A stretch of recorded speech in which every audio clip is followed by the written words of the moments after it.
एक दिन वो सुबह सुबह ब्रह्म मुहूर्त में भजन करने के लिए, स्नान करने के लिए जैसे ही यमुना जल में गए तो एक प्रेत उनको आवाज लगाने लगा। प्रेत की आवाज सुनकर के उन्होंने कहा, क्या है भैया, क्या बात है? प्रेत ने कहा, महाराज मैं यमुना पल्ली पार गांव से आया हूं। एक बार बाढ़ आई थी बहुत वर्षों पूर्व, तो उस बाढ़ में सोते हुए हमारा पूरा गांव यमुना जी के जल के चपेट में आ गया और हम सब की मृत्यु हो गई थी। हम सब प्रेत बन गए हैं। महात्मा बोले, अच्छा तुम प्रेत हो? बोले, हाँ जी मैं भी प्रेत हूं, मेरा पूरा गांव प्रेत बना हुआ है, सब हम लोग पल्ली पार रहते हैं। आप नित्य यहां यमुना स्नान करने आते हैं, हम सब आपको पल्ली पार से देखते हैं। संत बोले, मुझसे क्या काम है आपको? बोले, काम केवल इतना है कि जब कभी भी आपके प्राण निकले ना।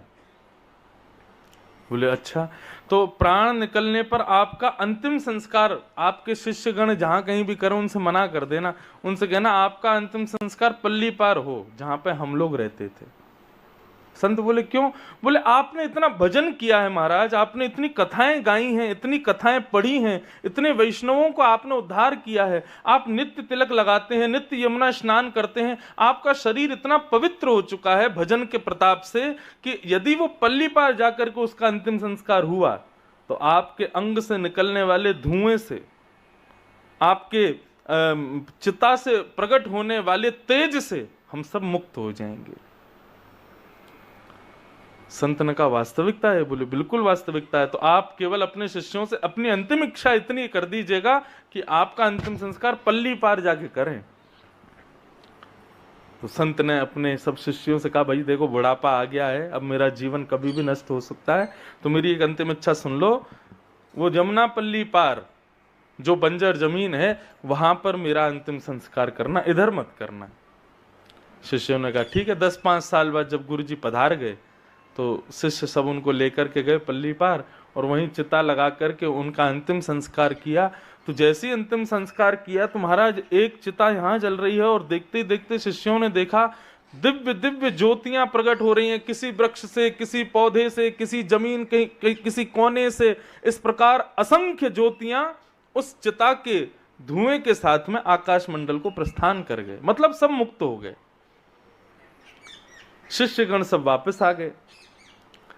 जो प्रमुख शिष्य था जिसने अपने गुरुदेव को मुखाग्नि दी थी, वो आकर के रात्रि में जैसे ही लेटा तो एक प्रेत उसके पास आया और उस प्रेत ने आकर के कहा कि भगवान मेरे साथ बहुत बुरा हुआ। बोले, क्या हो गया? बोले, आपके गुरुजी का अंतिम संस्कार हुआ था पल्ली पर। बोले, जी। बोले, उसमें मेरा पूरा गांव, पूरा खानदान, पूरा परिवार तो मुक्त हो गया, मैं रह गया। तुम कैसे रह गए? बोले, मैं कहीं घूमने चला गया था। तो बोले, अब क्या करें? बोले, गुरुजी तो चले गए, अब तो कुछ हो नहीं सकता। तो उस प्रेत ने कहा, बोले, एक उपाय है। बोले, आपके गुरुजी का भजन इतना था कि भले ही वे चले गए हों, उनकी चिता भी राख बन गई हो, आप जाकर के सादा लकड़ी उनकी राख में लपेट करके, उनकी राख में बोर करके उस सादा लकड़ी को भी यदि मुखाग्नि दोगे, अग्नि जला दोगे, उससे भी मैं मुक्त हो जाऊंगा, लेकिन आप कर दो। तो जली हुई भस्म चिता के ऊपर सादा लकड़ियां रख करके उस पर जैसे ही अग्नि प्रज्वलित की तो वो प्रेत भी मुक्त हो गया वहां से। इसलिए कहते हैं भजन करो, इसलिए कहते हैं तिलक लगाओ, इसलिए कहते हैं पवित्र रहो, इसलिए कहते हैं कंठी माला पहनो, इसलिए कहते हैं हरि स्मरण करो, क्योंकि अकेले तुम्हारा कल्याण नहीं होने वाला है उससे। हमारी मृत्यु की चिता की भस्म भी, हमारी मृत्यु की चिता से उठने वाले धुएं से भी ना जाने कितने प्रेत तो इसी आश में बैठे रहते हैं कि व्यक्ति भजन इतना करे, जब इसके प्राण निकले तो हम भी इसके साथ चले जाएं, इसके भजन के प्रताप से। चलम प्राणम, प्राण चलायमान है, नहीं रुकेंगे। पहली वस्तु जिसको हम अपने से कभी दूर नहीं करना चाहते वो है लक्ष्मी, लेकिन चली जाती है। दूसरी वस्तु जिसको हम अपने से कभी दूर नहीं करना चाहते वो है हमारे प्राण, लेकिन कितना भी बचा लेना, कितना भी च्यवनप्राश खा लो, कितने भी दूध पी लो, कितने भी मोती पिष्टी खा लो, कितने भी पतंजलि की दवाइयां औषधियां दिन रात लेते रहो, मृत्यु तो आएगी। जिस दिन सज धज कर मौत की शहजादी आएगी, न सोना काम आएगा न चांदी आएगी, कुछ भी काम नहीं आएगा उस समय।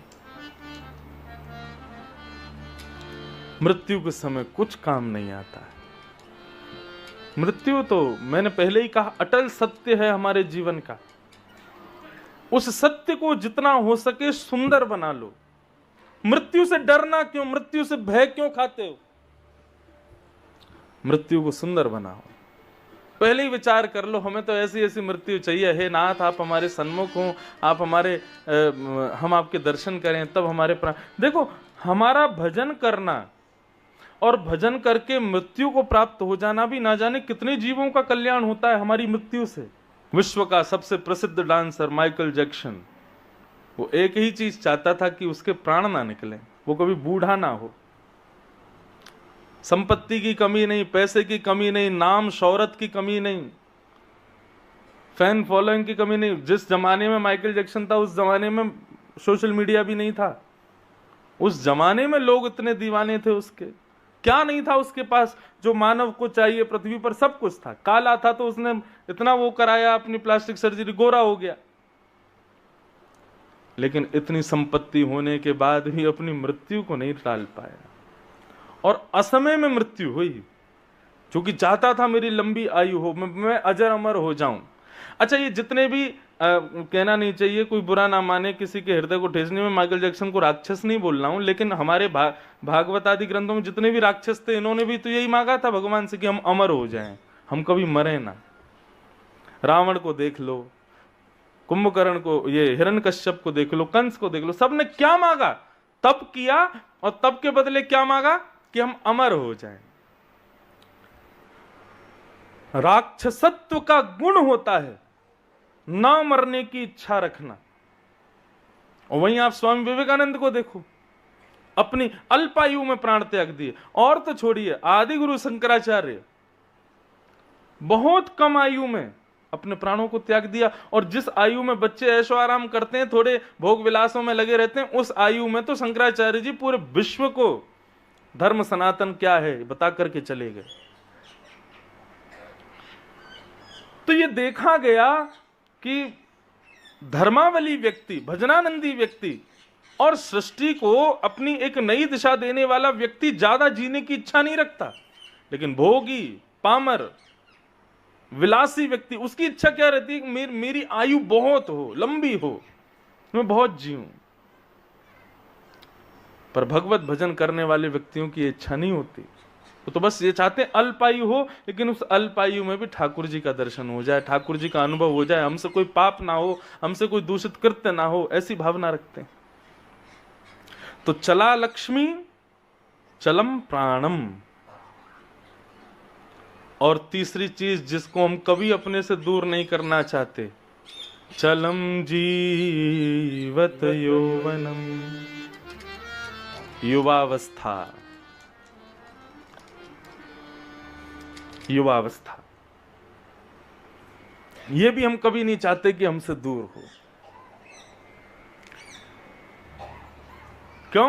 क्योंकि युवावस्था में सब कुछ बड़ा बढ़िया होता है। कुछ भी खाओ कोई टेंशन नहीं, कुछ भी पहनो कोई टेंशन नहीं, कुछ भी करो कोई टेंशन नहीं, कैसे भी रहो कोई टेंशन नहीं। सब चाहते हैं कि हम सदा युवा बने रहें, लेकिन नहीं हो पाता। दुनिया भर की क्रीम लगा लेंगे, दुनिया भर के ना जाने क्या क्या चीजें मुंह पे लगाते रहेंगे।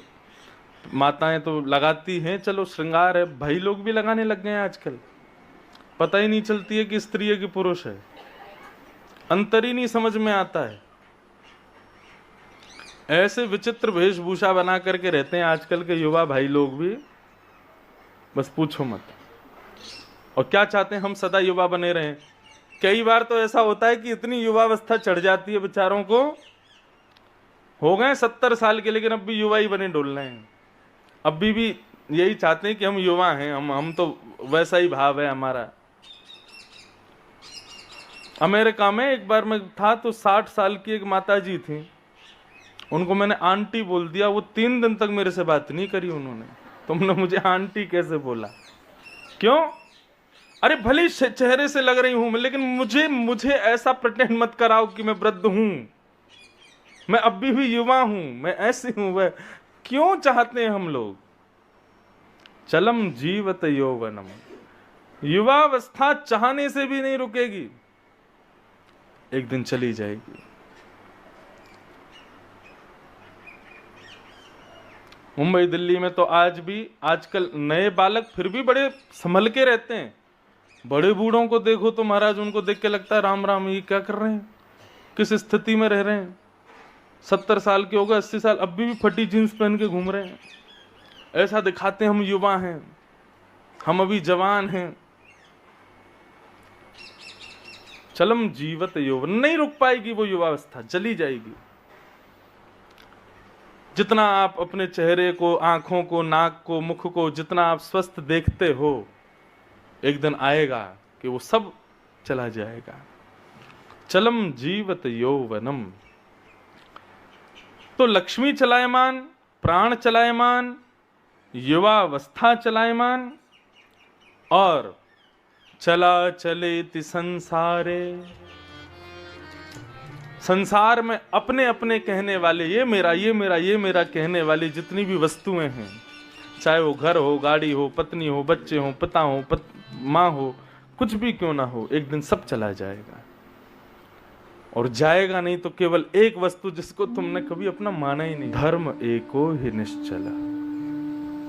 वो धर्म कभी तुम्हें छोड़ के नहीं जाएगा। चाहे तुम वृद्ध हो जाना, चाहे तुम निर्धन हो जाना, चाहे तुम अलक्ष्मी हो जाना, चाहे तुम्हारे माता पिता, तुम्हारी पत्नी, बच्चे कुछ भी छोड़ दें, तुम्हारी युवावस्था छोड़ के चली जाए, लेकिन वो धर्म जो तुम्हारा है वो तुमको कभी नहीं छोड़ेगा। और निर्धन रहोगे तब भी वैसा ही रहेगा, धनवान हो जाओगे तब भी वैसा ही रहेगा। धर्म एको ही निश्चल। और धर्म क्या है? रामो विग्रहवान धर्म। श्री राम ही धर्म है, श्री कृष्ण ही धर्म है।